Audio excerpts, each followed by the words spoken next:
Hey, everybody, welcome to a brand new MMA Roasted podcast. It's me, Adam Hunter. We got a great show. I'm here with Shang. We got Jesse Taylor coming in. We got Frye. We got McCorkle, Ween Dog. It's a fucking crew today. I want to thank our sponsor, Speedweed. Marijuana is legal in California. Get it delivered right to you. No reason to leave your house right now unless you absolutely have to. So speedweed.com. Shang, how are you, man? I'm good too. I just was debating with someone for a while about, and believe it or not only MMA, but just the world in general. And I just feel like I still believe in the people who got heart over skill. I just think. In general? In general. Well, I think it's both. Like they say, hard work. You got to have skill, but you got to have the heart to back it up. Of course. Well, also you have to have the heart to keep going, not necessarily in the fight. It's one thing to have heart in the fight. It's one thing to have heart during the comedy set. It's when things aren't going well in the downtime. It's right. Are you going to practice in the downtime? Are you going to have faith in yourself as a comic when things aren't popping? Are you still going to do it? Or are you going to quit like everybody else and say, you know what am I doing this for? Blah, blah, blah. This is not fair. Like life gives you a lot of really good reasons to stop doing something, but it just gives you one to keep going. And it's just finding that one good thing to keep going, And I just feel like, comedy wise for me, I feel like, it's my heart of going at it that makes me go forward. It's not necessarily just my skill. It's my heart. Like, yo, fuck that. I'm going to move forward. Dude, shit's fucked up. So what? I'm going to keep moving forward. Dude, so many of these comics right now are like, I'm not doing Zoom shows. I'm like, okay, first of all, the reason I'm doing Zoom shows is because I want to be ready when they call me back up again. When everything opens up. In fact, I just got a huge announcement. I'm not gonna say it, but a huge announcement for a special.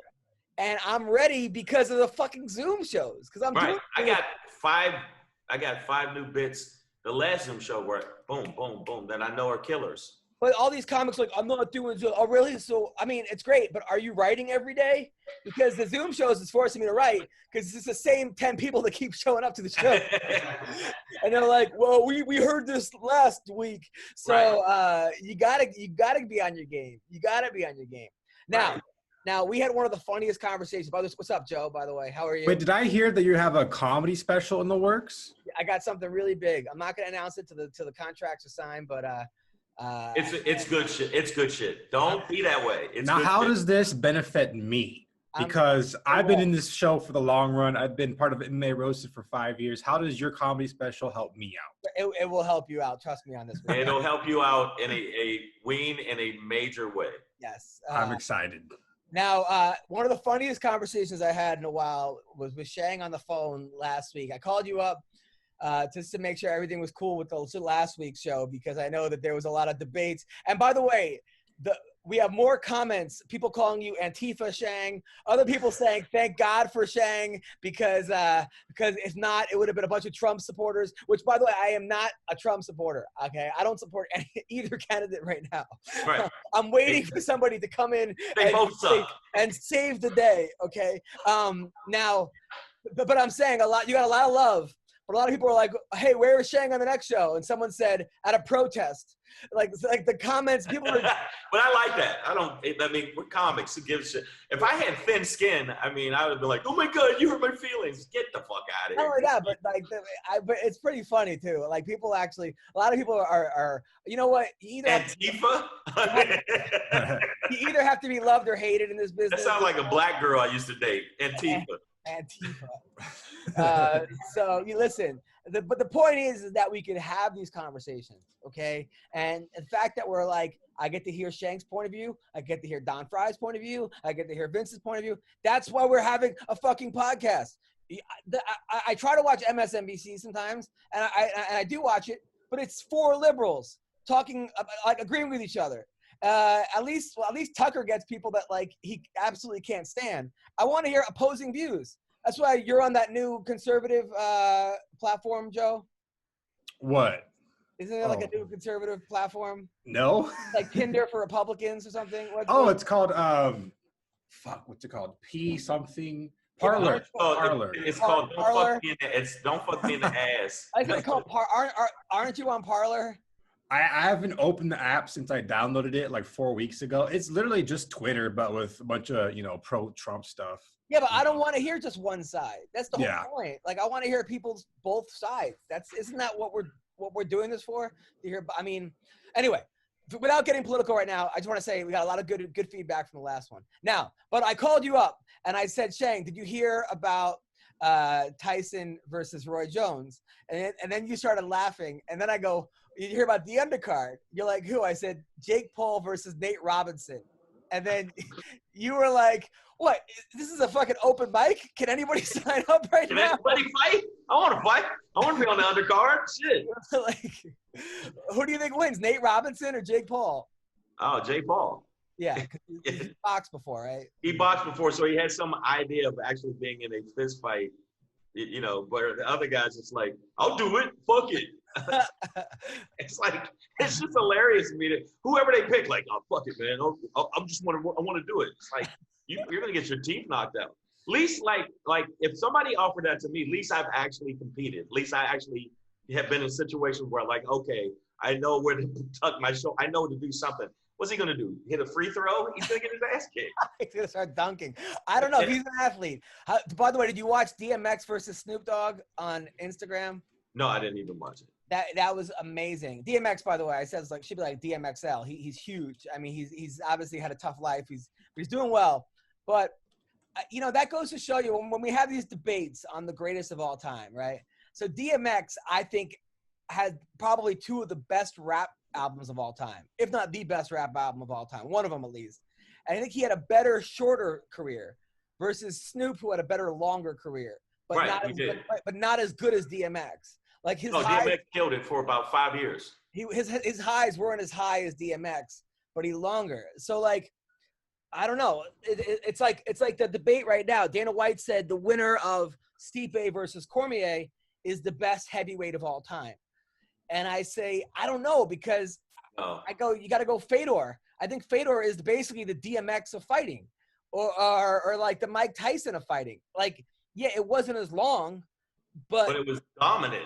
But Mark Coleman, I mean, the guys he beat, Crow Cop, and he didn't just beat Mark Coleman. He beat, let's just allegedly juiced out Mark Coleman and juiced out Crow Cops. And I don't think, by the way Fedor looked, his body, he was on anything.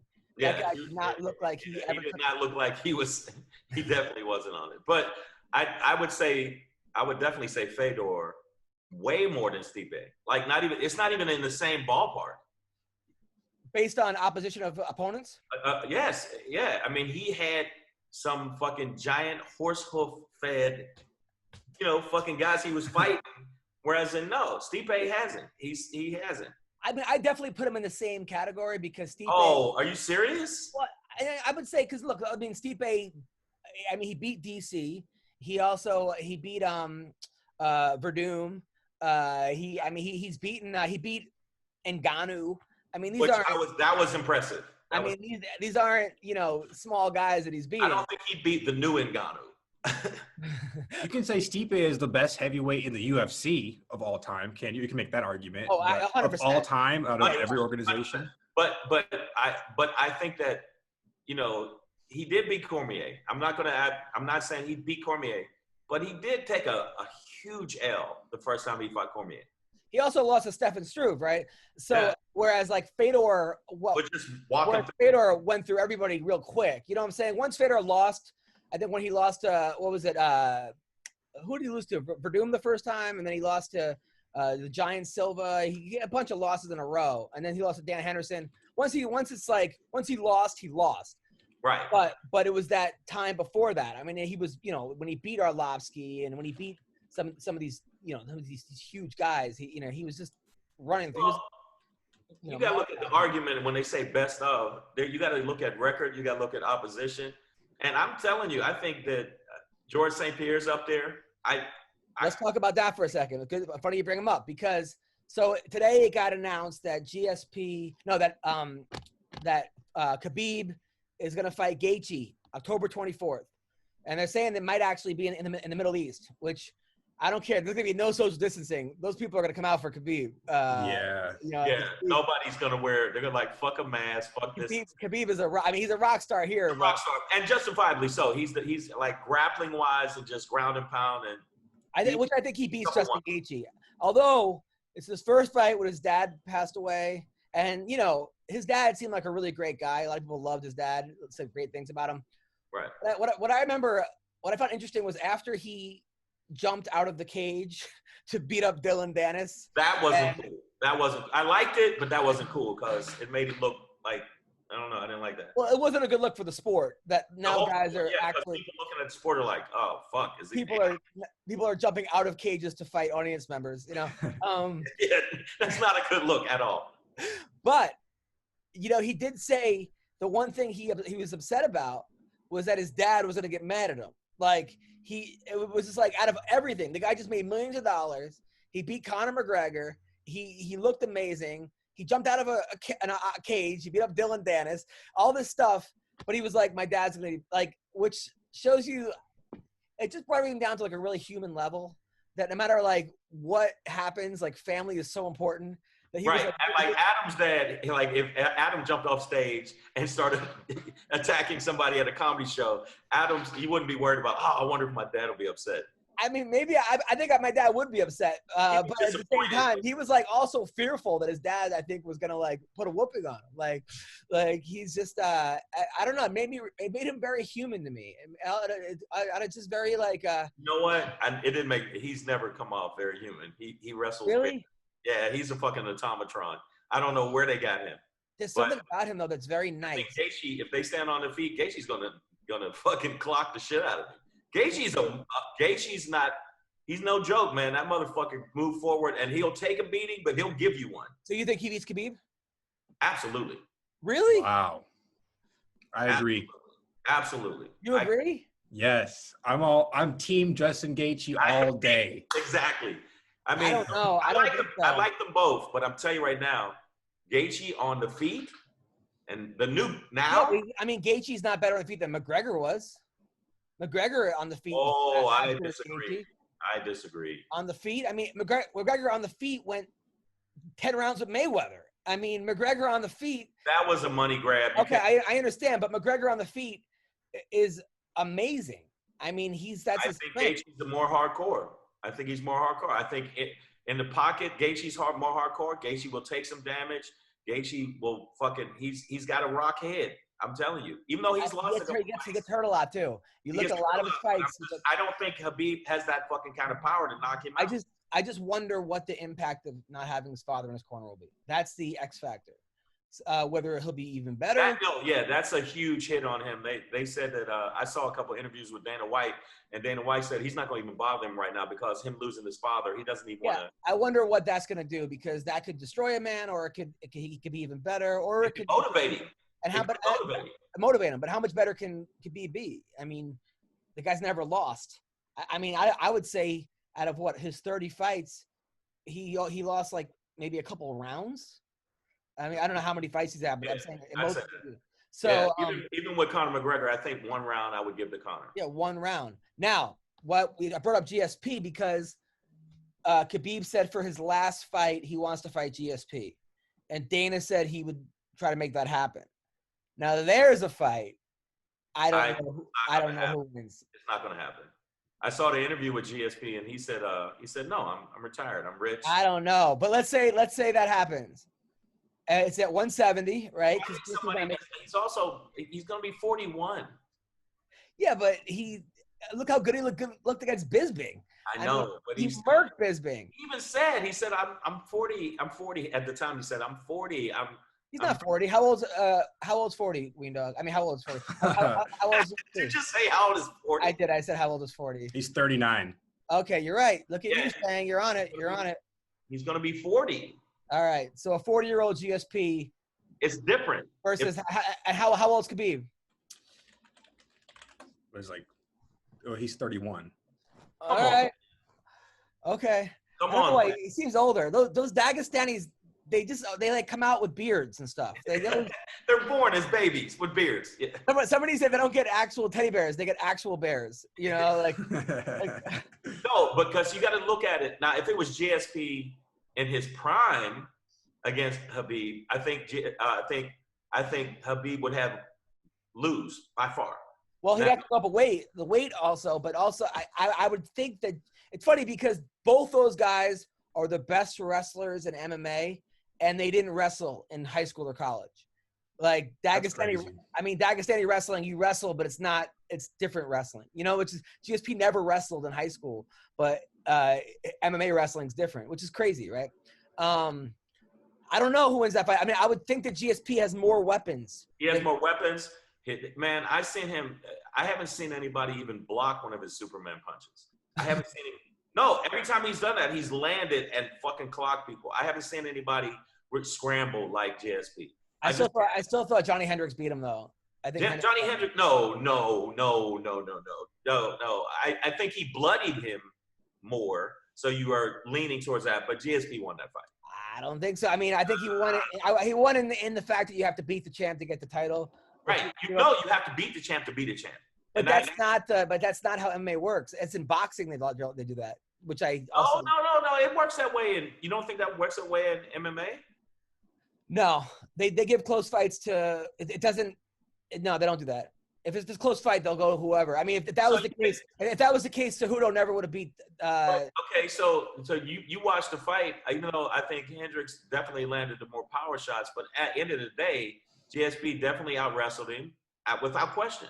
There's no gray area. I gotta watch it again. I remember watching it at the time. Watch it again and takedowns.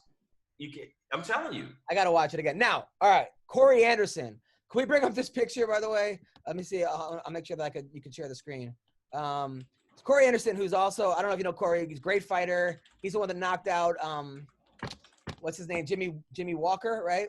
Johnny Walker. Johnny Walker. He didn't fight Jimmy Walker from the good times. He didn't. I wish he knocked that guy out too.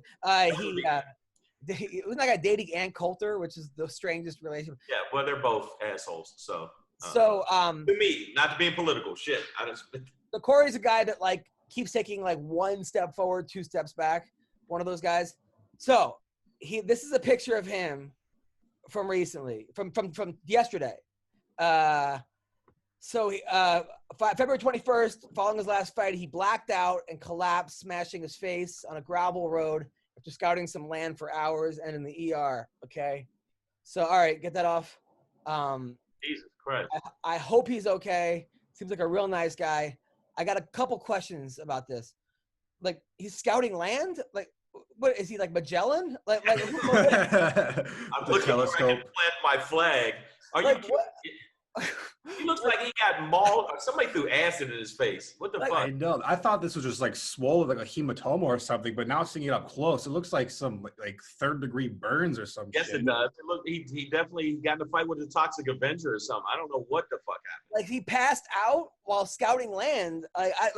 This guy's a week after his fight. He's blaming the New Mexico after his fight in New Mexico. They didn't do a proper scan on him. They released him from the hospital, told him he was okay. That's why he was scouting land. Maybe he has a case. I hope he's okay. But he's been cleared to fight again. He said he can return even after that picture. Oh my God. He's a tough guy, but wow. Tough guy, maybe a delusional guy. Are you kidding me? Like, look at that motherfucker's face, man. It looks like a baboon's ass.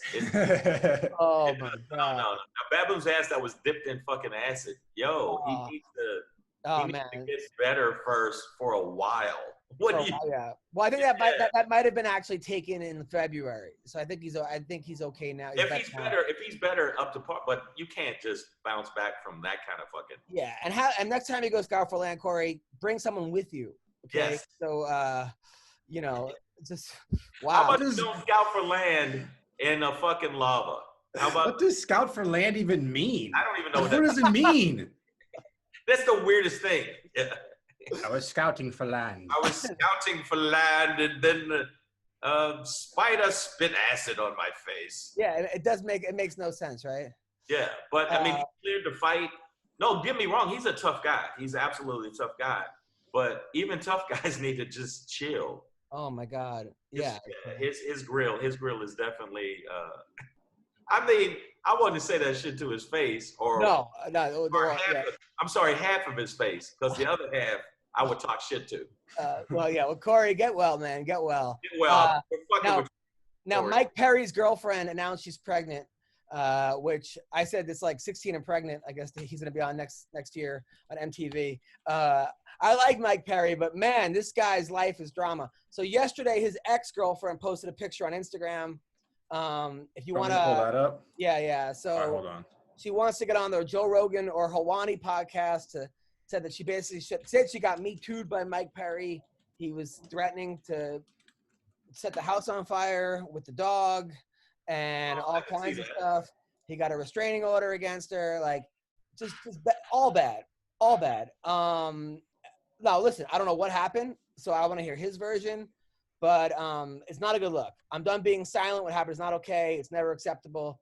Still happening to others. It's time for someone to speak up, to be brave, and tell the truth. I'm ready to talk. Who's ready to listen? Joe Rogan or Ariel Hawani? First comment in. Sounds like you're trying to clout chase. Next one, Joe Rogan doesn't give a fuck. I don't know what happened. I just think that Mike Perry's got to get his life, because 2 weeks ago he was beating up old guys, 4 people at a bar, and now his girlfriend's pregnant, and now his ex is puss. I mean, it just seems like Mike Perry either needs to get a life together or needs his own reality show. No, I think that he's always been that way. I think it's just elevated now, and I think that something's wrong with him. Like, literally, like he's bipolar or something. He's fucked up in the head, but he's also a good fighter. So that, which a lot of fighters are fucked up in the head. He's a great fighter. I just hope this doesn't become a War Machine situation where who's doing 100 ends up killing somebody, right? Or almost killing somebody, and because talent is one thing, but you have to be able to control you can't. Come on, man. Let's get it together. And that photo doesn't help of him holding her. That was very strange. That was a strange photo. That was definitely a photo I would be like, I don't know if I want that one out there. I think Mike needs like a big brother right now or a mentor. But he wouldn't listen. You never seen his interviews? Hey, motherfucker, I'm doing me. Like, hey, okay. Dude, you know what? You need to have a nice cup of cocoa. So, Shane, you've been around the block for a while. Where do you think this ends up? I think it ends up him killing somebody. I mean it. Really? Really. He's one of those dudes I can see, not on purpose killing him, but I can see him beating somebody to death. Or his pregnant girlfriend getting, hey, you got out of line. Wham! And he don't seem like he has any parameters. But if he gets some help now, I think he'll be okay. But he needs help. I think one of the issues is that his pregnant girlfriend is his coach, too. Yeah, that's not good. Yeah, that's never. There he is, goddammit. There he is. Cigar smoking motherfucker. I like that. Don Frye, what are your thoughts on the Mike Perry situation? So Mike, you know who Mike Perry is? Not a clue, buddy. Okay. Not a clue. Fill me in. So he's a fighter who, very talented fighter. He's got tattoos on his face all over. He's a guy that he's a brawler, really hard to put out. But it's just his social life consists of, he fired his camp. His girlfriend's his trainer. His girlfriend's 16 years. I mean, she's 19, 20. She's young. Looks like she's younger. His ex-girlfriend just posted on Instagram saying that she's been Me Too'd by him. He was in a bar fight a couple weeks ago where he beat up 4 old guys or 3 old guys. I think a couple of them deserved it. So he just seems like an out of control guy. Which, surprisingly in MMA, it's actually, there's not a lot of that, No, it's very rare. Yeah. But I think the best thing is that he fired his girlfriend.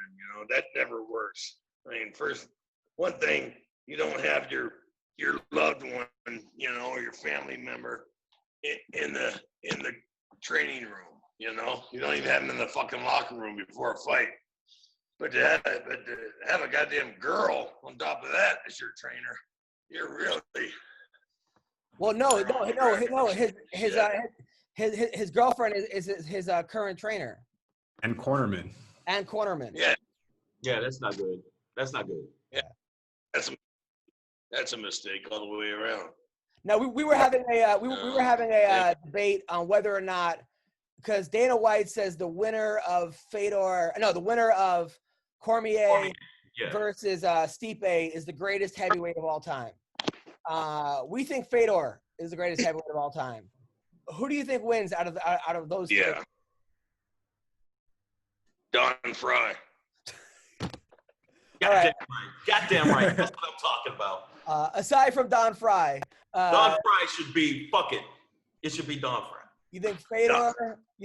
Don Frye. Fedor, DC, or Stipe wins? I don't know. It's obviously Fedor. I mean, Fedor was around when the competition was tough, you know? Right. And he fought we fought every 4 months, right? Is it every 3 or every 4 months? I can't remember. Yeah. You know, so hell, we beat the hell off our bodies back there for pride, you know. Plus the competition was so thick, you know. There's no comparison. You know, I think Stipe and Cormier, they're each other's only competition. Well, you got Ngannou. No, Ngannou was definitely in the conversation. Really? They're not close to Fedor. Really? What? Right. Yes. No. Nagano, come on. How did he do against Stipe. Stipe the last time? Yeah, but that was No, before before he knew how to defend a takedown. Okay, well then he's not the greatest. You don't come into the fucking show if you're not ready to fucking go. Yeah. Well, yeah, but you fought a lot of guys. But some of the guys that you fought weren't ready to go. That fucking right, but what? But some were. Yeah. You know. No, most were. But Adam, You gotta understand. yeah, I'm sorry. In the UFC, I'm sorry. In the UFC, when I was doing it, nobody knew. Still, were just getting their feet wet. You know. I mean, you know, in the first 7, nobody had a clue what the hell was going on. You know. Yeah. And then when I came in, things started going around, different color. You know, everybody started getting a clue as to what's happening. Right. Don't you think Fedor was Fedor, like his opponents were tougher than the ones that Stipe's dealt with, and they were tougher than the ones By that far. dealt with. Yeah. I'm asking. That's what I said. Yeah. That's what I said earlier. Yeah, I mean, There's not even close. I mean, no stretch of the match. Those guys, Stipe and Cormier, they're their only competition. There's nobody else out there for them. Yeah, no, I agree. I think also when you look at also Fedor beat a bunch of guys also that seemed like they were juiced to the gills. I mean, you know, it was like the best. Oh fuck! I mean, look against Randleman. Randleman was the best goddamn athlete to step into the cage, you know, and then into the ring. He still is. He's still the best athlete, you know, this physical specimen. And he dropped Fedor on his head, but Fedor just rolled right out of it, you know. And then Fedor beat Crow Cop. I mean, come on. Yeah. No, we're with you. We're with you. Dana White. So you don't think Dana White doesn't even acknowledge that? Does he not acknowledge that? No, I don't. Dana does not acknowledge anything. Dana does not acknowledge anything before he invented the UFC. Right? I mean, I've never heard him acknowledge it. That's what I'm saying. I'm like, why not? Why not give props to the people that actually made the fucking sport build to the level it is? Because it didn't exist until Dana. I mean, Dana acknowledges guys like Sakuraba. I mean, Dana put you into the UFC Hall of Fame, or they really? How many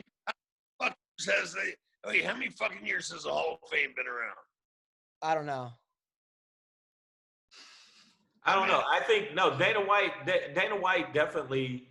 All I know is, Don, your speech was amazing. I think during your Hall of Fame speech, you talked about wanting to bang Misha Tate 37 times in your speech. It will still go down as the greatest. Did I? Yeah, it would still go down as the greatest Hall of Fame speech ever. And what's wrong with that? Wait, that wasn't my Hall of Fame. That was when I was inducting Sakuraba. Okay, it wasn't my Hall of Fame speech. Oh, I thought that was your Hall of Fame. But you know, that was all tongue in cheek, and you can understand. Yeah, you would try to get your tongue up her cheek. You know, you wanted your tongue up her cheek, is what. No. Come on.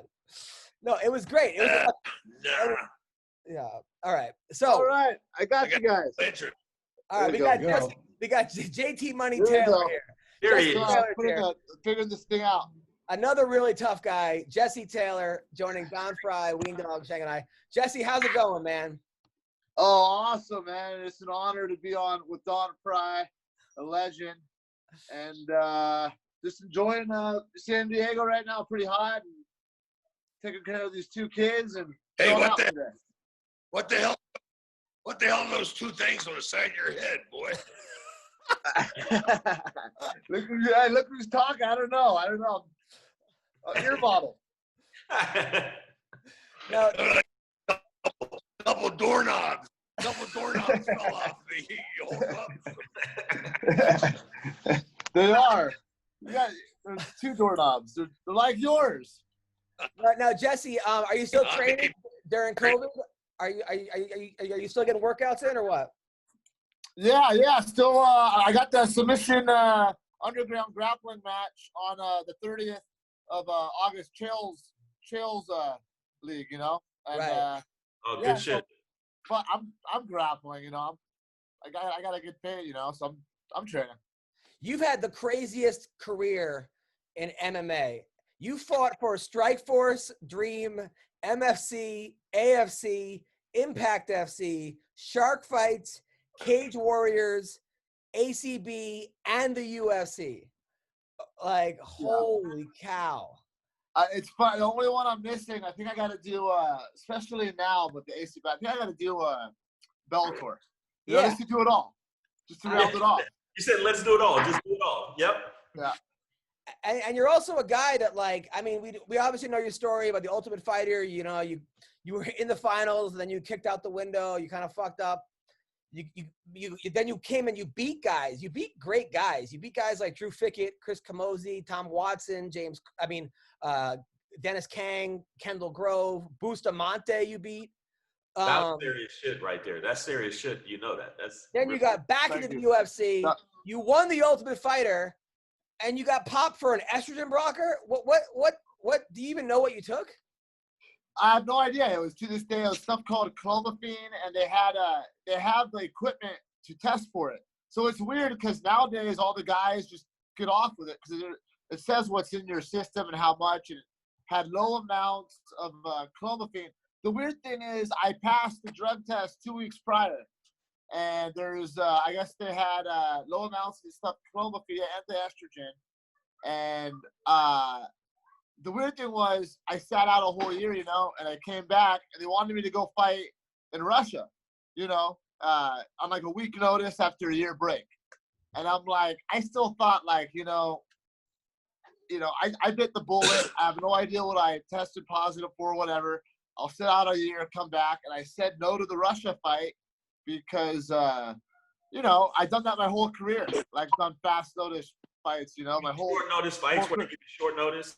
Yeah. Short notice stuff. So I said no, it was some kill. I'm like, you know, I won the Ultimate Fighter. Let me at least prepare like a month, you know. And 3 weeks later, they gave me my walk-in papers, you know. So, but yeah, it was weird, man. The whole thing was weird. And to this day, I don't really know what it was, or I never I didn't think it was too big. I was kind of naive. I didn't think it was as big an issue. So you never took a steroid in your life? No steroids, no. Fuck, that's such bullshit. I can't. I've taken supplements like stuff at GNC and stuff, but never steroids, you know. So never full on steroids, not yet. You know what?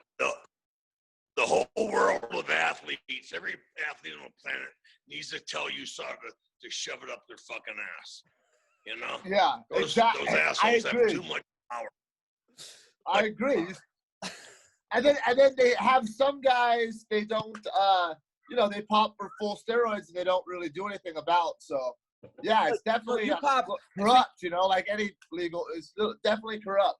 So you pop for the same thing that John Jones popped for and Brock Lesnar, and those guys were fine, but they kicked you out for a year. Yeah. The weird thing is too, like I passed all the tests a couple weeks prior, so to me it kind of is like, well, that's weird. And they have they show how much is in your system, and it was like ridiculous. There's like nothing in there, it's like moderate, high, low, or and it was really low. So it's like, why would it be in there? It just made no sense. So fuck, man, dude, I'm so sorry, Jesse, because I know. I mean, you've always been a great guy. I mean, you've made some questionable decisions in the moment, but you've always been a great guy, and you're a solid dude. And for you to have to go through that, man, that sucks. I'm sorry. And also, man, you beat some top tier motherfuckers, man. You haven't. It's not like you beat some bums. You beat some serious people. Like, you know what I'm saying? So they should take that. That should be taken into account too. Even the guys you lost to like a prime Hector Lombard or a prime Luke Rockhold. I mean, you fought guys that were like way bigger than you. It's just redemption 4. I think one more time. I do, man. I'm not good. I think one more time, the stars will align. I'll be back, and I'll say, hey, fuck you, Dana White. I'll leave on, I'll shake his hand and leave. But I want to go back one more time, And it's not really Dana. I shouldn't say Dana, but it is USADA. I agree with Don. It's USADA is they're playing games. They're playing games. Now, your last fight in Russia, you came in for a double leg. You got kneed in the head. Yeah. I mean, were you just seeing stars the whole after that? Yeah. That's why it didn't. I think it was over after that. I think I lost submission, but I don't even remember getting submitted. And that guy was good. I think I was out for a little bit, so in a way, it's kind of good. And he timed my shot perfectly. And well, I mean, you won 6 out of 7 fights. Your last 7 fights, you won 6 of them. I mean, yeah, and those Russians too. It's hard. They flip. There's no excuses, but it's hard to fight over there. It was a crazy part, but it was fun. I want to come back though. I have I like 2 more fights on that contract, so we're kind of waiting to see what happens. But yeah, it's a good show. They got some good fighters over there. Don, any advice for this 39-year-old Jesse Taylor? 37. 37? Yeah, don't add 2 years. Don, any advice for this young buck? It counts now. Get a prenup. I'm having my third. That's great advice. I'm having my 3rd child in September. Oh, okay. Yeah, my first girl. I have 2 boys. First girl.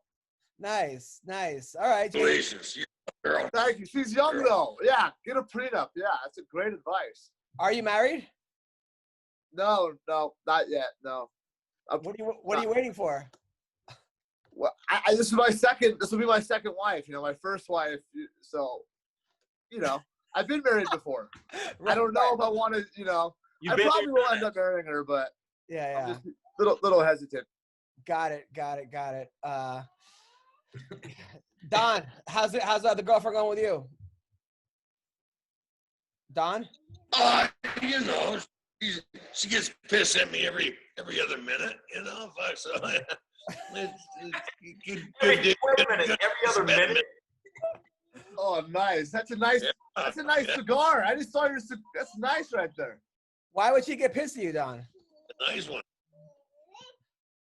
Don, why is she pissed at you? I don't know. I can't remember. Maybe if I listened to her, I would remember. I don't remember at all. Don, did you watch the fights last week? She just rambled on. Don, did you watch the fights last week? Did you watch the Whitaker versus Till fight? The whole event? No, what happened? Well, okay. Well, Robert Whitaker won, but it was close. Did you watch, Jesse? I did actually. I watched the. Yeah, I did. I watched that fight. I was watching it here and there. You know, I was doing some things, but I watched most of it. It was pretty close. I thought that they could have given it to Till, to be honest. It was close. It was. Wait a second. You think they could give it to Till because you picked Till and I picked Whitaker? That's I picked Whitaker. I won. No, bullshit. I picked Whitaker. I think that Till. I think Till did more. I think in the rounds that Till won, he did more damage, right? But he got took down in the last round. But he only won possibly 2 rounds. You know, that's the hard part sometimes with scoring. Like the one guy barely edges out a round, they give him the round. The other guy does more damage, but it's not enough to give him a 10-8 round. So I think it was one of those fights. You know, it was hard to actually score. But what are you talking about? Robert Whitaker took him down, and you got to count that in. He took him down. But he didn't do any damage. He didn't do any damage. The guy got right back up. He got right back up, but they do. Till looked worse. After the fight, his face looked worse. Yeah. They give too much. They give too much importance to a takedown. It's not a fucking takedown tournament. It's a fight. Yeah. You know, once you take him down, you gotta be able to do something after that. And it's no potential submissions. What the hell's a potential submission? You know, or a near submission? What the hell is that? Yeah. But they do count that. I think if you get them down, you're supposed to do some damage. But they do count that. Yeah. You gotta finish the fight or damage them. Yeah. All right, so Don Frye and Shang and Jesse had to leave for a second. But Ween, I got some good news. What's that? Want to hear about it? Yeah. Do you want to hear about it, man? Oh, yeah. All right, well, listen up. The final 22 teams have made their way down to Orlando and are ready to get back on the court. Yeah, start playing some basketball. And while the ending to this year's basketball season might be different, obviously, because of COVID and all this other stuff, guess what? Okay, there's going to be no shortage of excitement.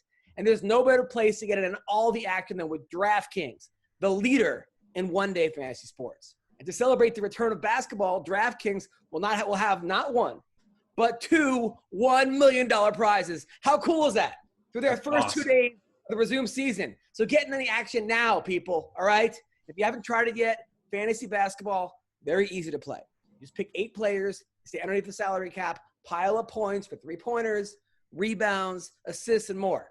And there's no better way to put your basketball knowledge to the test than to compete for a shot at $1 million. I could use $1 million. I mean, me too. I could use $1,000. $1 million, forget about it, all right?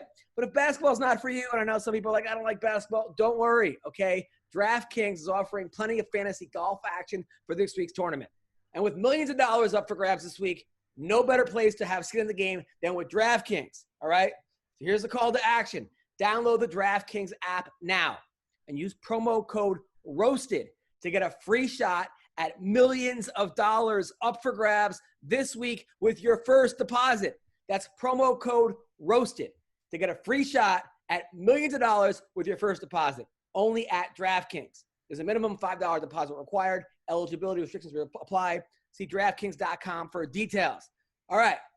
So Don, all right, Jesse, Shang, come on back. Now, Jesse, when you first walked into Team Quest, right, and you saw Randy Couture, Kokaju, Mayhem Miller, how did you do against those guys?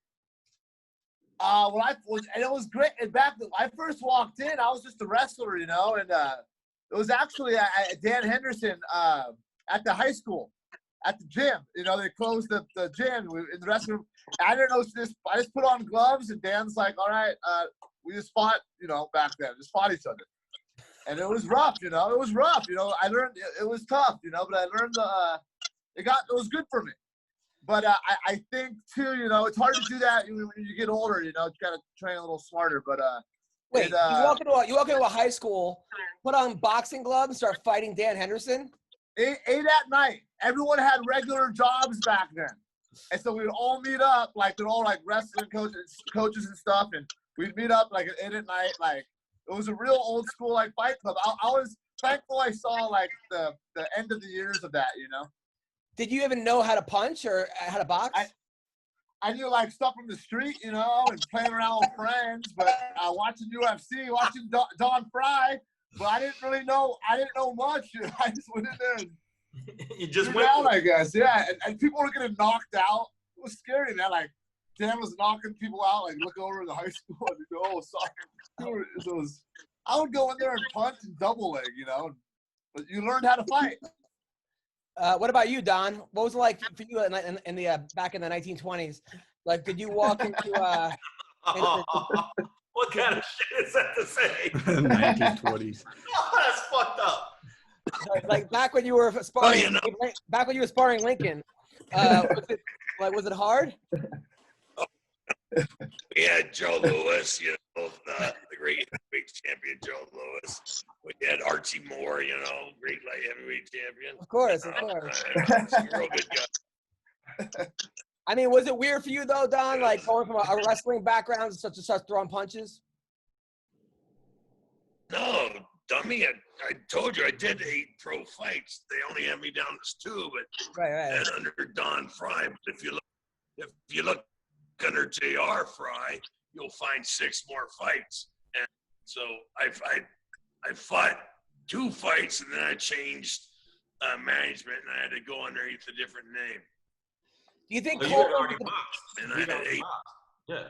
Do you think Mark Coleman was the best guy you ever fought, Frye? Oh, great fight! I just watched that fight. Was Coleman the best guy you ever fought, Mark Coleman? He was the strongest and toughest. That's for damn sure. No, he wasn't the toughest. Takayama was the toughest. But yeah, Coleman was just an animal, just a freaking animal. Like, do you think? I think I want to show my son some. I think, Don, I want to show my son that fight right now, the Takayama fight. Nick, I want to show him that fight. My 11-year-old. He doesn't understand. I want to show him that fight. Great, thank you. But do you think if like they still allowed headbutts, Coleman would still be champ right now? Nick, put that fight. He would absolutely be the headbutt champion. I mean, back when they had headbutts and ground and pound, Crazy. I don't think anyone was going to beat Mark Coleman in the UFC. So Dan Severn did headbutts. I did headbutts in UFC 9, but apparently nobody saw UFC 9. Coleman come along, and he copied everything Dan and I were doing, and he made it famous. God bless him. He made it famous. The first thing I ever saw MMA was the Smashing Machine, the documentary on MTV. Oh, yeah.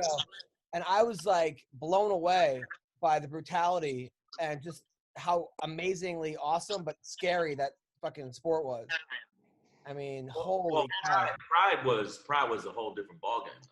When you say that? Yeah. Monsters. If you look at UFC now and you look at Pride, I mean, I think the guys back then, and I'm not saying it because I'm older, I'm just saying there were some tough motherfuckers, and I don't think it's the same right now. I don't think it's the same. No, it's not. Yeah. And like I said, the same guys, we were fighting every 3 or 4 months. And plus, in Pride, it wasn't a show or a fight. It was an event. It was like a fucking Super Bowl every fucking 4 months, It was an event. I mean, people, they'd come in there dressed, in formal wear, and evening gowns, and and business suits, and it was a hell of an event, man. Right. It seems bigger. It seems bigger than the UFC. So we were talking about Gaethje. Yeah, people. We're talking about Gaethje. People plan their month around the fight. Wow. Oh yeah, it was a spectacle. Who do you think's gonna win, by the way, Gaethje or Khabib? Jesse, then Frye. Shit. I just, I'm pulling for Gaethje, but I don't know. Khabib's wrestling, I think, might take over. But I'm pulling for Gaethje. I think Khabib though might eke out the win just with his wrestling though. Don? I think. What's that wrestler's name again? Khabib versus Gaethje. He's a Russian, though. He's against America. I don't know. Damn Russians. Damn commies. He's the holy terror. That guy. Russians, nobody's gonna be like John Jones. He'll beat himself. Shang Frye. Nobody's gonna beat him. Shang Frye, who do you think's gonna win? Well, let me tell you who I think gonna win. No, I think that honestly, I think Gaethje's gonna win if they stand on the feet and he gets a couple good shots off on. It could be a wrap before he can get into his wrestling mode, because he can't. I'm telling you, Gaethje's a hard knock motherfucker, man, and he hits harder. I think he hits harder than Connor's left is bananas. But I'm just telling you, I think that it's his time. And I think, and Ween said the same shit as I did. I'm Team Gaethje. I want Gaethje to win. Well, we got a guy who's a legend in MMA, one of the funniest people ever. Sean McCorkle is with us. McCorkle, how's your? Nice. McCorkle started a GoFundMe for his mask recently, where he's trying to raise $50,000 for him to wear a mask. How's your GoFundMe going so far? Well, we're stuck on 25, 15 of it for my girlfriend, just because she wants me to wear a mask to be humiliated. But yeah, we're still stuck on 25, so I guess no one cares about other people's lives. You know, it's weird. It seems like they don't care about other people's lives. He wants you to wear a mask. She wants you to wear a mask so she can eat her dinner. What about wearing a Don Frye mustache mask? Yeah, like honestly, don't you think that would be a bestseller? That's a good mask. That I would think the coronavirus wears a mask to be around Don's mustache. That's right. Yeah. He doesn't have a chance. I was a little disappointed. You guys were talking about somebody being the headbutt champ. Have you seen the size of my head lately? If I was still in the UFC and headbutts were legal, I would be knocking out the ref and the guy I'm fighting and his corner. And if it was Mike Perry, his pregnant girlfriend, like everybody would get knocked out with my head. You're on the UFC. They'd have barn door. They'd have to make that gate into a barn door. It'd have to be 2 gates. Would fit. Up 2 gates. The first time I ever met Don Frye, I asked him what he was drinking that day, and he said gravel and his coffee cup, and he was chasing it with shards of glass. So that explains the voice. So now Sean, so Sean's also one of the funniest people I know. He did comedy once, but he brought a girl that he had anal sex with and talked about anal sex with her the whole time, and then she got upset, right? Well, no, this is actually, it was misconstrued a little bit. What happened was I had a whole comedy routine set up. You talked me into doing it, so they're not supposed to know I fought in the UFC before. And most people have seen me fight wouldn't think I fought in the UFC very much. But so it didn't last long. But so I come up there, and the guy introduces me as a UFC fighter as I come up, and I was supposed to be a veterinarian. I had some lame thing about how I was a vet and all this, and I don't know, something about how I wanted to. I think what's his name? Anthony Jeselnik stole my joke later, because this is years ago. I said that I wanted to be a vet, so I found out there's a lot more involved than just putting down cats all day. Right. You know, like I had like a joke like that or something. So he says I'm a UFC fighter, so I get up there and it throws my whole routine off because my first 3 jokes won't work now, which means the 4th and 5th won't work because they're all supposed to flow together. So I happen to be sitting out there, and I see this girl who's a ring card girl, just happens to be there that night. Like she's in the crowd, you know? And I was like, well, this guy just ruined my whole comedy routine. So if you guys want, I can tell you a few jokes I got left, or I can tell you about the first time I slept with that girl right there, like in the crowd, you know? And it was a real insane, like I ended up punching her in the face and all kind of stuff. Like it was an insane story. But yeah, she was not a fan of it. But about half the room walked when I was doing it. They all started getting up and walking out, and half of them loved it. But yeah, the guy, it's a buddy of yours, I think, or used to be a buddy that owned the comedy club. Sent me an email later, and I thought he was like going to tell me good job. He said, "Hey, just want to let you know I had to give back half the people their money because they didn't know they were doing an X-rated show that night." And I was like, "I heard it." They were upset too because I made a joke about. I said my grandma gives the worst Christmas presents. You know, I said that last year she got me Jenga, the Twin Towers edition. Like that's how I started it, and like that didn't go very well. So So you followed it up with anal sex with the girl in the audience. Right, something along those lines. Yeah, it was ugly. But she didn't like it. Half the crowd loved it, but I don't know. Did you talk to that girl? Did you talk to the girl after? Did you talk to the girl? Yeah, I went up to her afterward and I said, "So what'd you think?" Like when I saw her, whatever, and she just didn't say anything, just stood there and stared at me because I actually said her name out loud and then said told the crowd like what her Facebook page was under during the thing and everything, and it was yeah, it got ridiculous, man. Hey, I did watch some of Shane's stand-up comedy the other day. I was cracking up, man. After we got on here, I looked him up and I was watching some of Shane's stuff, and it really did amaze me. I take every advantage or every chance I get to shit on Brendan Schaub. But the fact that a guy as funny as Shane doesn't have a comedy special, but Schaub's on Showtime blows my mind. There's no joke following that. Schaub just sucks. But you don't like Schaub. You just said, he said, Schaub just sucks. Yeah, he does, dude. Seriously, so, watching your comedy, I'm like, a dude that funny doesn't have a Showtime special, but Brendan Schaub does? Like, are you kidding me? But Schaub came out of the UFC and he used that following. That's why. Yeah. But He's not funny though. Shit. Jesse, are you serious? You just said flat out, he's just not funny. Wow. I wish I had a friend that loved me enough to give me a career like that. Like Joe Rogan loves Brendan Schaub so much, he was willing to give him if Rogan owned car dealerships, Schaub would be like selling cars right now. Like it was whatever, like, dude, you have to stop fighting. Whatever we have to do to get you to quit fighting. Like, I'll give you a comedy career, anything you want. Like, just please stop fighting. And well, speaking of comedy, so we got the McCorkle Minute coming up. One of the funniest comics I know. Give it up for Sean McCorkle. Let him know. Yes.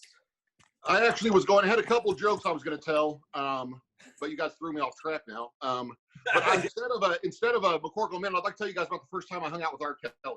Okay, sure. It's a true story. So one night, there's this girl I know. She's a rap music video girl. I met her at a UFC, and she was always trying to date me because I was so charming and stuff. But she hits me up one night. I'm in Chicago, and she saw I post something online. She goes, "You really in Chicago right now?" I was like, "Yeah." She goes, "You want to go to R. Kelly's party with me?" And I was like, "Not really, because he's a pedophile, right? Like, it's my understanding or whatever." This is before the Surviving R. Kelly thing came out, but still there were rumors, you know? Right. And she's like, "You don't want to go, like, hang out?" And I was like, not really. So she ends up talking me into it. We get there, and some guy comes up, and there's like a bunch of girls that look, if they're not underage, they're close, you know? Like, they're like lined up to go in. They have a secret elevator to studio that you go up through it, and he thinks he's like a secret agent, like R. Kelly really does. Like, he has like a flip phone, and like I saw him. Oh, I'll tell that part in a minute. Anyway, so we get up there, and he's got like, you got to sign a waiver saying you won't talk about anything that happens or that you see while you're there, which of course I did. Right. But he has a little Yorkie that keeps coming up, so I gave it some of my gum. It seemed hungry, so I gave it some of my gum, and then it ended up getting all over the dog and all over everything. And at the end of the night, well, I'll say that in a minute too. So we sign our waivers, we go in there, and R. Kelly's not there, and everybody just sitting around, and we're all sitting there, and it's like, it's in the studio, the music's playing, it's all R. Kelly music, but different videos on the screen. It's really weird, like different, like it's like, I don't know, like Tupac on the screen, but R. Kelly music playing. Right. And so we're sitting there, all of a sudden the lights come up, it's like the club closed, the light comes up, the music stops, everything gets silent, and there's like people doing cocaine all over the place and everywhere. And we're all just sitting there like, it gets awkward because it was dark, and then now it's like, you know, everybody's looking at each other. And so this is after R. Kelly, by the way, he just walked in. He's dressed like Zorro, like a full Zorro outfit, with no explanation why he's dressed like Zorro, a mask, hat, everything. So we're sitting there, and this girl starts singing a cappella, "I Believe I Can Fly," like she's trying to get a record deal, you know? Yeah. When the music goes off, it just gets dead silent. Everybody's got coke all over their face, not me, everybody else. So we're looking around, and she starts singing "I Believe I Can Fly," and it makes it really awkward because she can't sing at all, right? Right. So we're all sitting there like, man, this is weird. And so she does the first verse, and everybody's like, oh, they clap, okay. She starts the second verse and starts going in, and we're all like, no, please stop, like it's getting embarrassing. So she's still singing "I Believe I Can Fly." All of a sudden, the R. Kelly music hits again, the lights go off, everything's back to normal, to the debauchery that was going on before, apparently. So it goes back to normal. They call me over and said, hey, you want to meet Kells? That's what they call him. You want to meet Kells? I'm like, sure. So I come walking over, and some guy jumps up. He's like, wait, let me ask Kells if it's okay. And I was like, dude, just never mind. I'll just go home. I'm not, you know, like I'm not approaching the king, you know. It's not Elvis, no. So they go and ask Kells if it's okay. And I come over and I talk to him, and he said, they said you was a fighter. I said, something like that. He goes, as long as you don't hit me. And I was like, no, we're good, man. I said, I only beat up people for money, or if they show me the least amount of disrespect at all. Which, you know, he kind of looked at me like it was weird. And he's looking at me like I'm weird. He's dressed like Zorro. So anyway, I told him, I said, man, I've been a fan forever. I remember my 11th grade year, man, your song "Dedicated" came out. It was your first hit. He was like, man, you ain't that old. Like, you know, talking to me. And I said, no, really. And he asked me how old I was. I was like 37 at the time. He said, how you stay looking so young? I said, human growth hormone, mostly.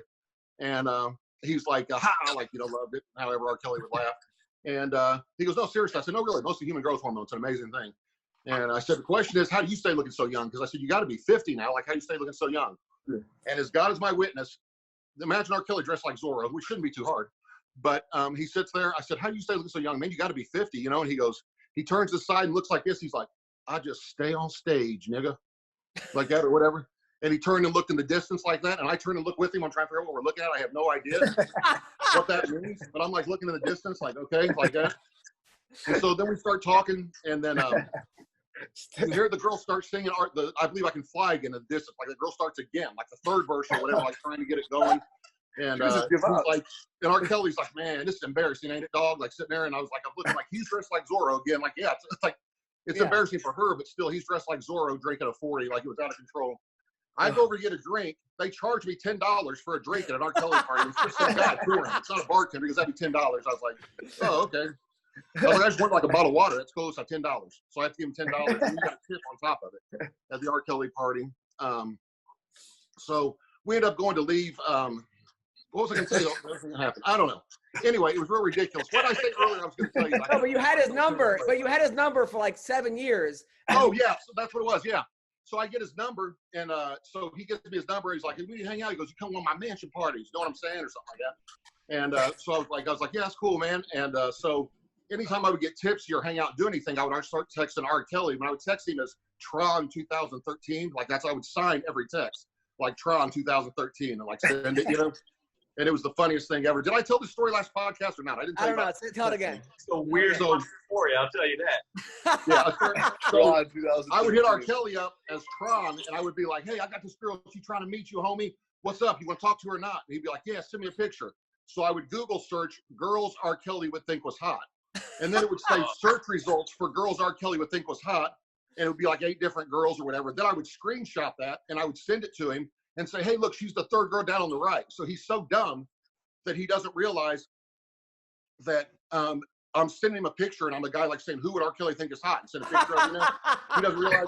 So he's like, "Yeah, give her the number, dog. It's cool, man." And oh, he's such a so I would just give his number out to random people who would text him nonstop, and every now and then I would hit him up, be like, "Hey, is this still Kells?" And he'd be like, "Question mark is this?" That's how you always do it, is Kells, because it was like question mark is this. Yeah. And so I would text him. So anyway, he gives me his number, and the girl I'm with, we're getting ready to leave, and he pulls out a flip phone. Originally, when he put my number, he had an old flip phone, like Nextel, like 25 years old.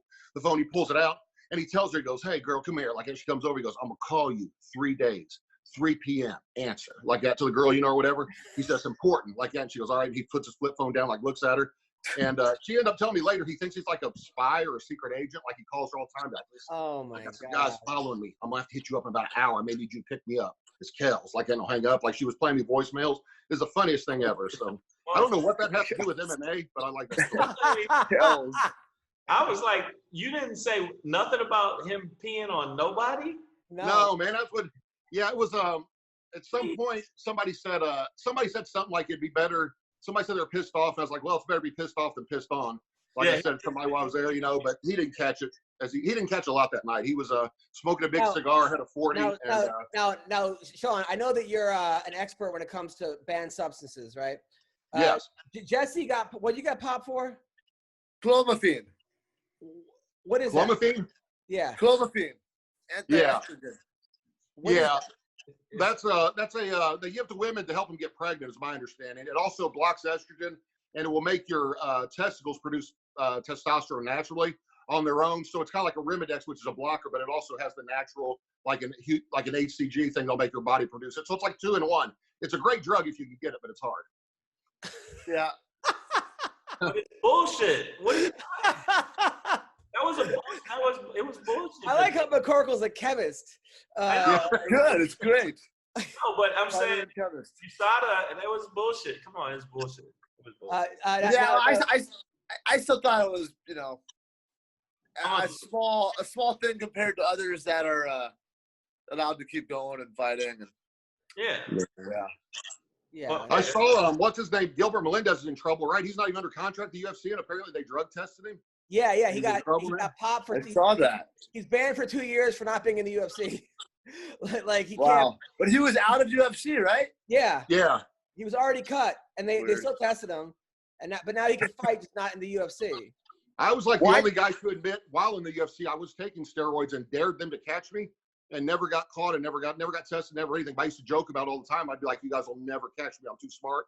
And well, you almost got kicked out of the military tour because with James Krause, right? Didn't you say he was a dick smuggler? Like, what happened? Oh man, that was awesome. This is the best story ever. So I've been kicked off a few military bases for making jokes because one time I was getting ready to go on this military base, and they said, do I have any ties to Al-Qaeda?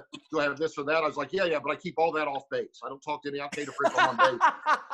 And they wouldn't let me on. Like, here I am, like, in Syria or someplace. Like, I don't know, like, some country, they won't let me in the base now. They're like, you can't come in now. And I'm like, no, I'm here with, like, the UFC tour. They're like, it doesn't matter. You can't come in now. I'm like, I was just joking. So I didn't learn. We were getting ready to get on a submarine. They wouldn't let us take cameras. They wouldn't let us take them. They're real high security over there on a nuclear submarine, as they should be. So I go up, there's a guy taking his job, real serious, standing with a machine gun, and they're giving us the tour talking. I go over to him and I said, excuse me, sir, can I talk to you about a minute? It's a security concern. This guy's like, absolutely. What's wrong, sir? I said, it was Zach Cummings. You know Zach Cummings, right? The other, he's one of Krause's buddies, students. He's there on this UFC tour with us. We're visiting the troops. And I said, hey, this guy over here, Zach, I don't really trust him. He's been rumored to be part of an international cock smuggling ring. And I said, like, if you like kicked him in the ass right now, 4 or 5 cocks will fall out, I guarantee you. And like, he's trying to smuggle him on to the submarine. And the guy doesn't know that I'm joking. Like, all he heard was smuggling. And so he's like, okay, sir, stand here. Hold on. Sir, he goes, like, calls an officer. I was like, no, dude, I'm just joking. Like, it's just a joke. And they come over and they wanted to know, they like went off and like wanted to know what I was talking about, what's he trying to smuggle in. I said it was a joke about dick smuggling. Like, it was like, so they didn't like it. And then I almost got thrown off the whole tour. I got in big trouble on the tour because apparently someone on the island of Diego Garcia, which is ran by the British government,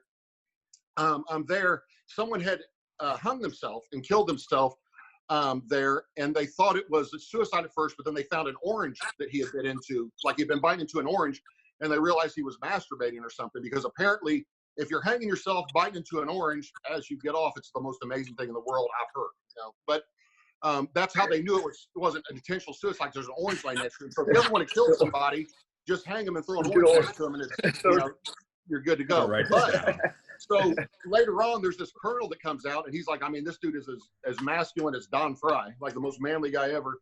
Right. And he's like, which one of you guys going to choke me out? Like, he goes, I want one of you guys to choke me out. I don't think you can do it. And I was like, I don't want any part of it, man, because I was like, I'm not trying to hurt somebody, some old man, you know, not for free, but so I don't want to hurt him. I was like, James Cross, let James do it. He's a expert jiu-jitsu. And James like, how far do you want to go out? You want to go all the way out? You want to go barely out? And so keep in mind, someone just killed himself accidentally 2 days before. So James gets to put him in this thing, and we're in the mess hall at the time. And I happen to see a cart of fruit next to me as he's getting ready to choke him. So I reach out and grab an orange. I said, here, use this. It's much better. And like threw an orange to him over there or whatever. And so it's dead silent for like 5 seconds, you know? And then everybody starts dying laughing, all the soldiers. But then I saw the girl that took us on the tour. I felt a laser beam coming from my right, looking at me like a laser beam of hatred from the girl that organized the tour. And so I finally look over at her, and she's just like looking at me like, how could you possibly do that? But everybody laughed. And then she called me to a room later on that night and told me that I would be anything else, I would be thrown off the tour. And then I got into it with the dog guys. That's a whole nother story too. Like, it was listen, I made a joke about the dog, and they lost it. So I was just trying to make people laugh. It keep getting taken the wrong way. Well, Sean, you're the best, man. We'll see you next week. Fire in a movie theater. Well, Sean, we'll see you next week at more McCorkle Minute. You're the best, brother. All right, man. I hope you guys talk about Trump some more. I want to know who on this panel supports Black Lives Matter. Wow. All right. Who do you think, motherfucker? Wait, so you know what's awesome, Shane? I thought you said you were Arab the other day. I didn't say I was Arab. As white as me. I'm so confused. And then you said you were Arab, and then I was like, I had to ask. Oh no, I'm not Arab. No. I thought you said you were Arab for some reason. And I was like, why is he mad if he's Arab? Like, what's going on? No, I'm not Arab. No, I'm not Arab. And I'm not. You're not black either, man. Yeah, I'm beige, by the way.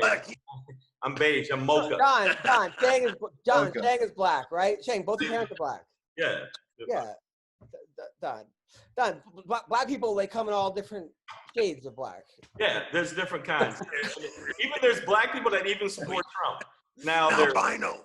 Yeah. You're albino black. Yeah, there's blacks that support Trump. Now they're retarded. I don't care. But you did, Sean. 2020, bro. Whatever the fuck. Jesse, I just want to know where everybody stood on the Black Lives Matter movement. Jesse, who are you voting for? What? Jesse, who's Jesse voting for? I'm gonna vote for Trump. Well, I'll leave you guys with that. Have a good one. Let's just go back to fighting. No more politics. The Biden guy molests kids, you know, so I got to go for Trump. No, go back to fighting. The show will be 4 more hours long. I was about to go back to fighting, and what the truth is, I'm probably not going to vote. Are you allowed to vote? Possibly not, but I got to register. I got the registration in the mail. I haven't filled out yet. Yeah, we're gonna talk about fighting. Yeah, we definitely not. Wayne is right. No, but I understand a lot of people that lean right or lean left. My thing is, where do you lean pertaining to the fights that are coming up? How about that? And I think the fights that are coming up, I'm going to say who I think is going to win. One, okay, I know people don't think, I still think Stipe's going to beat Cormier. And I think you think so? I think Khabib is going to lose to Justin. I just think he's going to lose. I think this is the time. Hold on, let's get the first thing. Jesse, you think Cormier beats Stipe? Yeah, on that one, I think DC beats Stipe. What? How? I do. Are you serious? I think the second one, I mean, he was dominant. I think he kind of just got caught. I think he's going to set it up more. I mean, Stipe looked good. But I think he's going to use his good wrestling will prevail. I think DC will win that one. If he wrestles. Huh? If he wrestles. He's got to be smart enough to wrestle. Yeah. Thank you, but I don't think he's going to do that. I think he's going to try to stand with Stipe. Stipe's going to outbox him. And these guys are fighters, man. We're arguing with fighters. But he's just said it. If he wrestles, fuck it. If he wrestles, he can win. But I don't think he's going to do that. He might. Yeah, I'm going for DC. You know, but I've been wrong on people asking all the time because I'm wrong on a lot of fights, so it's a hard one to pick. But I think DC is going to pull it off. Wow. All right. What about He's wrestling. All right. If he uses his wrestling. What about the fights this weekend? Do you guys know about this guy Edmund Shabazian? He's an undefeated guy under Coach Edmund. He's supposed to be really good. He's fighting Derek Brunson. You guys know about him or no? Or should we go to the next one? That's the main event. Probably not. No. I know Brunson. I've seen that kid fight. I don't know too much That went about over him. like a fart. Yeah. Okay. What about Michael Chandler versus Ben Henderson 2? In Bellator, August 7th. Chandler. Yeah, I think Chandler on that one. I pick Chandler. What about August 8th? Derek Lewis. Well, I can't believe this is even a main event. Derek Lewis versus Alexei Olnik, the guy who wins every fight by Ezekiel choke, right? Yeah. The Russian guy, yeah. Yeah. I think Lewis. Yeah, I feel like they're just trying to kind of like spring up Lewis. They're giving this kind Didn't that Russian guy lose? He's been losing, I thought. Too. Yeah, he's been losing a lot. They got him as a main event, which is weird.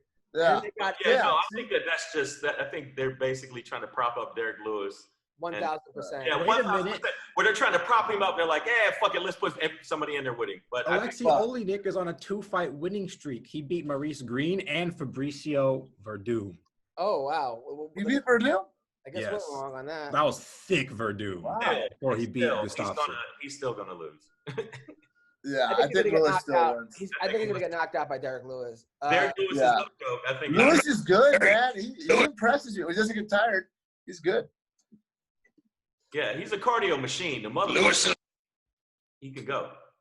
Yeah. Also on that card, Chris Weidman is fighting Omari Akhmedov from Russia, who's on a 3-fight winning streak. Beat Ian Heinisch, beat Zach Cummings, beat Tim Bosch. His last fight was a majority draw against Marvin Vittori, who's doing really well. This guy's won his last 5 out of 6.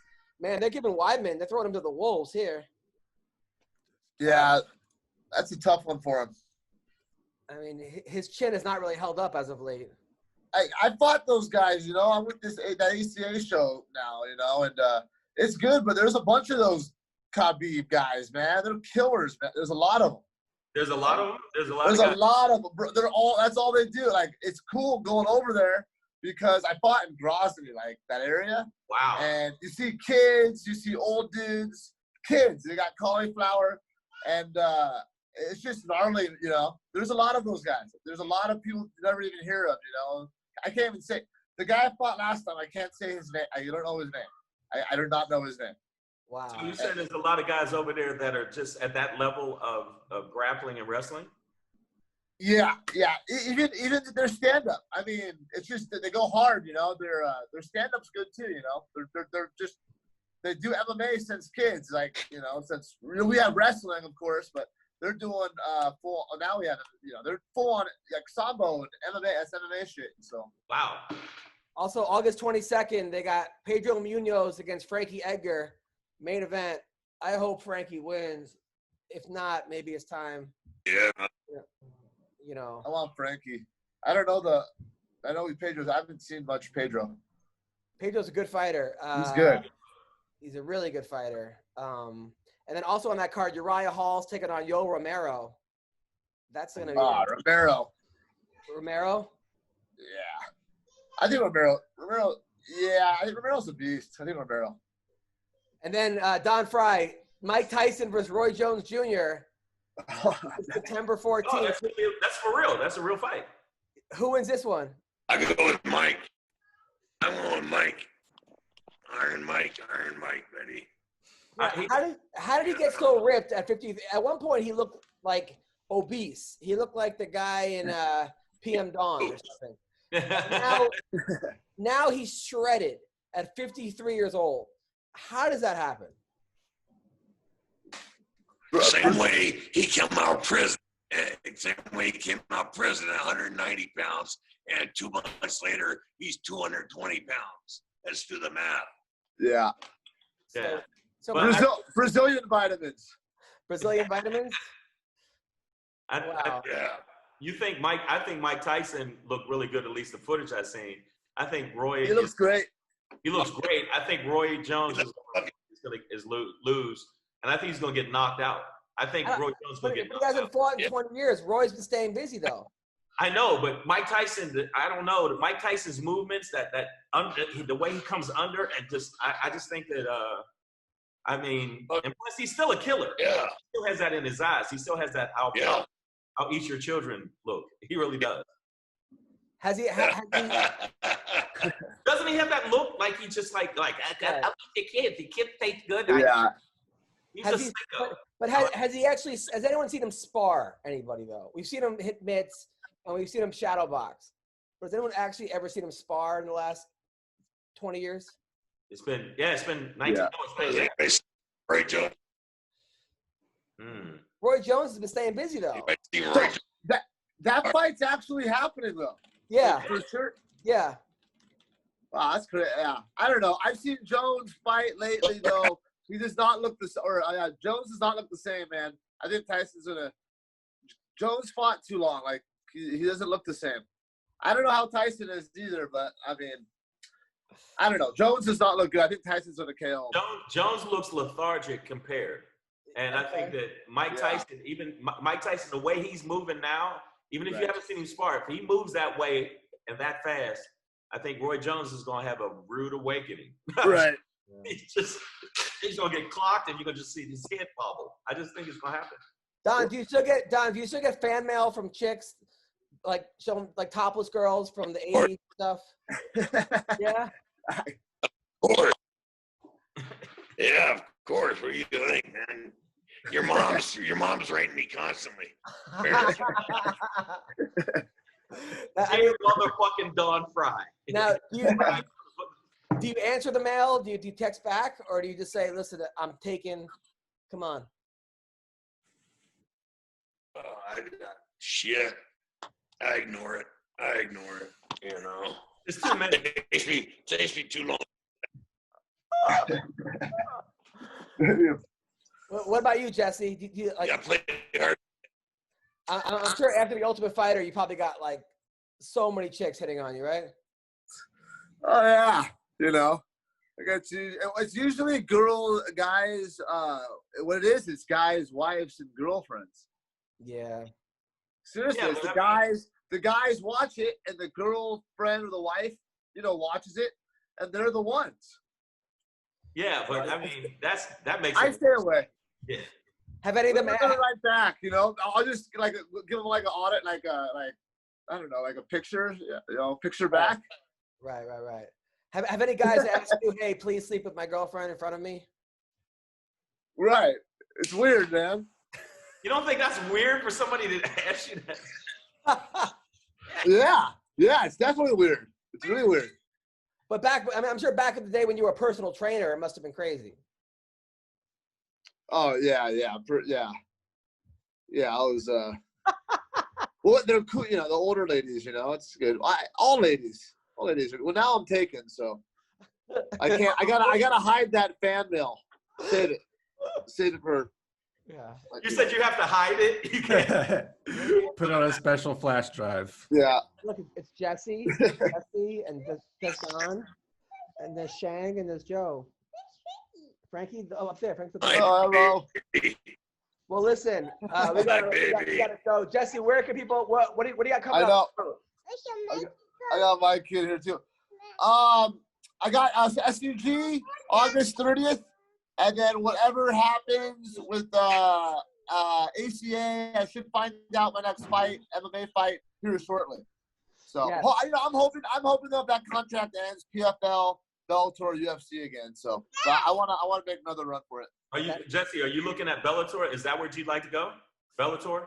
I would like Bellator. I'm waiting for this ACA contract to finish out, but yeah, I like Bellator. Even PFL. That's $1 million, man. So I like those tournaments. I love the tournaments. I do good at the tournaments, so I want to do that. Well, I work for the PFL, so I'll put in a good word.